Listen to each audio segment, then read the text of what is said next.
The SAMR model, created by Dr. Rubin, it's formed out of two stages. At the first stage, you would be enhancing your practice as an educator, and in the second stage, you would be transforming it completely.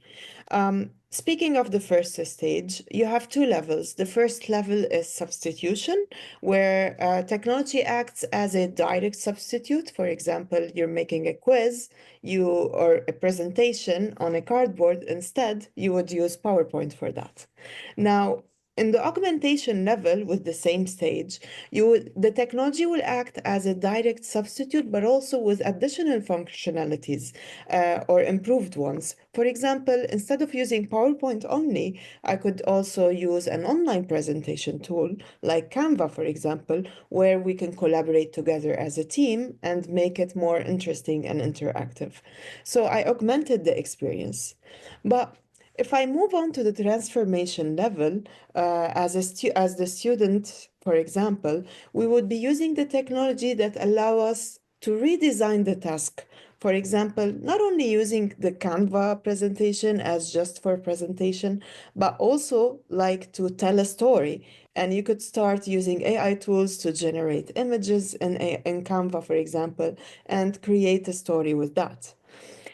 Redefining the experience, which is the peak of the SAMR model in the transformation stage, you would be creating it completely, recreating the task. How?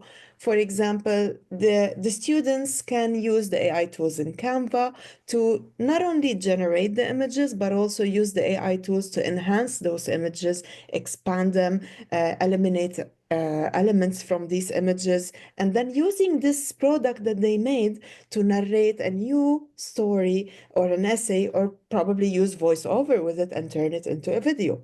So this is the point of view from a SAMR model framework that we use in schools. What do you think, Rana? It's definitely a very helpful model that enables individuals to look at different perspectives of technology use. It has been the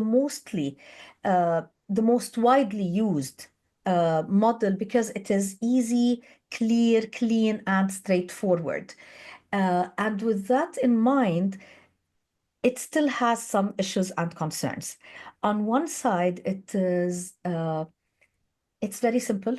It's simplistic. Teaching and learning is a much more complex process.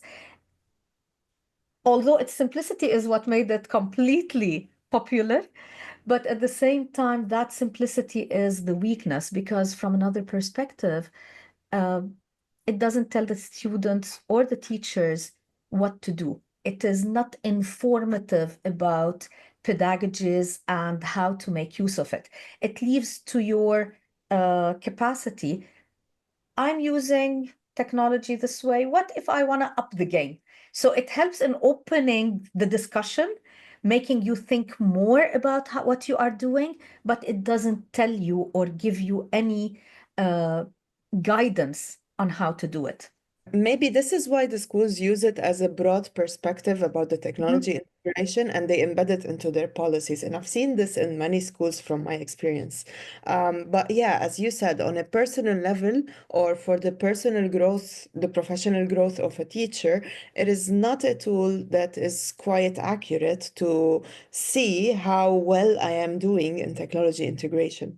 I really appreciate your use of the term it is not accurate or I cannot make use of measuring it because the biggest issue with the SAMR model is if a leadership in a particular school is using it to assess teachers and evaluate teachers' use of technology, that would be a very problematic aspect because what one principal might look at and say this is augmentation, by somebody else, it might not fall under augmentation. It all depends on what the teacher was doing originally and how they used the technology to change their practices. So SAMR model is a good starting place. It's helpful, but it doesn't capture the full picture.